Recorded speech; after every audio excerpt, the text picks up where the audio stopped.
Abu Hurairah ரலியல்லாஹு அன்ஹு அவர்கள் பைத்துல் மால் பொருட்களை பாதுகாக்கும் பணியில் ஈடுபட்டு கொண்டிருந்தார்கள்.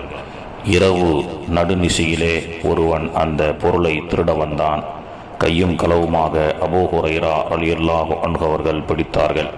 பிடித்த அந்த திருடன் அபூ ஹுரைராவிடத்திலே, என்னை விட்டுவிடுங்கள், நான் ரொம்ப ஏழ்மையானவன், ரொம்ப கஷ்டத்தில் உள்ளவன், வறுமையின் காரணமாக திருடிவிட்டேன் என்று கூறி அபூ ஹுரைராவிடம் மன்னிப்பு கேட்டு சென்று விட்டான்.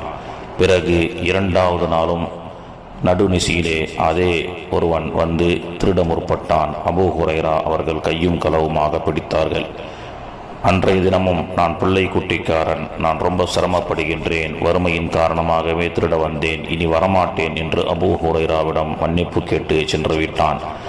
மீண்டும் மூன்றாவது நாள் அவன் திருட வரும் பொழுது அபூ ஹுரைரா ரலியல்லாஹு அன்ஹு அவர்கள், இன்று நான் உன்னை விடமாட்டேன், அல்லாஹுடைய தூதரிடத்திலே உன்னை பிடித்து கொடுத்து உனக்குண்டான தண்டனையை வாங்கி கொடுப்பேன் அப்படி என்று சொன்னார்கள். அபூ ஹுரைரா ரலியல்லாஹு அன்ஹுவிடம் அந்த திருடன், நான் உங்களுக்கு மார்க்கத்தில் ஒரு விஷயத்தை கற்றுக் கொடுக்கின்றேன், அதை தெரிந்து கொண்டு என்னை விட்டுவிடுங்கள் என்று சொல்லி அவன் சொன்னான், உங்களுடைய பொருட்கள் திருட்டு போகாமல் நீங்கள் பாதுகாக்கப்பட வேண்டும் என்று சொன்னால் ஆயத்துல் குர்சியை அனுதினமும் ஓதுங்கள், ஷைத்தானுடைய தீங்கை விட்டும் அல்லாஹ் உங்களை பாதுகாப்பான் என்ற ஒரு செய்தியை சொல்லிவிட்டு அவன் சென்று விட்டான்.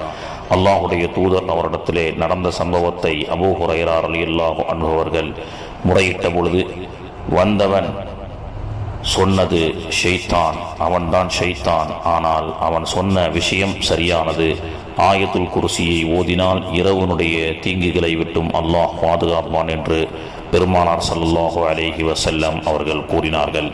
முஸ்லிம் ஷரீஃபிலே பதிவு செய்யப்பட்டிருக்கிறது.